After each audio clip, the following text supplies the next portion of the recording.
இந்த சனிப்பெயர்ச்சி காலப்பகுதியிலே நீங்கள் காலபைரவரை வழிபடுவது ரொம்ப விசேஷமானது.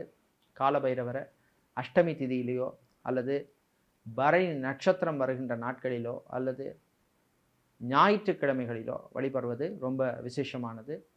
அதோட நீங்கள் இந்த சனிப்பெயர்ச்சியிலே காலப்பகுதியிலே ரிஷபராசிக்காரர்கள் உங்களுக்கு கூடுதலான நல்ல பலன் கிடைக்கிறதுக்கு நீங்கள் மிருத்யுஞ்சய ஹோமம் பண்ணிக்கிறது ரொம்ப விசேஷம்.